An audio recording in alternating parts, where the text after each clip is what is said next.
Groupe E, Le Matin et Toast Production présente... Envers quoi?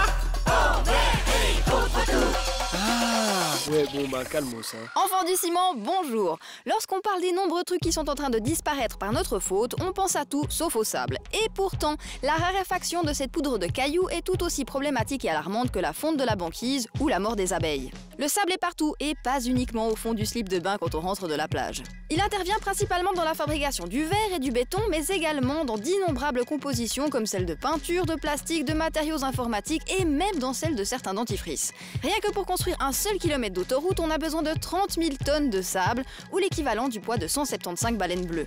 D'autant plus qu'à l'utilisation quotidienne déjà astronomique, on peut rajouter la folie des grandeurs de Singapour ou encore de Dubaï, qui en engloutissent des quantités démentielles pour étendre leur territoire. D'après un documentaire saisissant réalisé par Arte, chaque année, l'humanité utilise 15 milliards de tonnes de sable, dont 75 millions proviennent du fond des mers.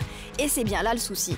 En schématisant beaucoup, quand on va pomper du granulat marin au large, non seulement on détruit un écosystème qui est en place depuis des millénaires, mais en plus, les plages ont tendance à glisser pour combler les trous. Résultat, les rivages s'érodent, la terre se fait grignoter par les vagues et nous, on ne saura plus où poser notre serviette de bain l'été prochain. Plus sérieusement, il y a de quoi s'inquiéter.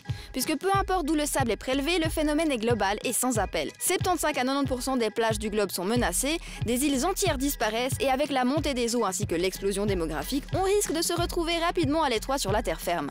Mais pourquoi ne pas utiliser le sable du Sahara pour nos constructions, me direz-vous? Eh bien simplement parce que de par sa composition, il ne peut donner que du béton de piètre qualité. Encore une fois, il faut que les consciences se réveillent et que nos sociétés s'inscrivent dans la durabilité. Parce que comme on a aussi bientôt flingué tous les arbres du globe, il y aura même plus de quoi construire un radeau pour l'humanité quand toutes nos côtes auront été rongées. Eh, on n'a qu'une planète, hein, va falloir faire avec, ok?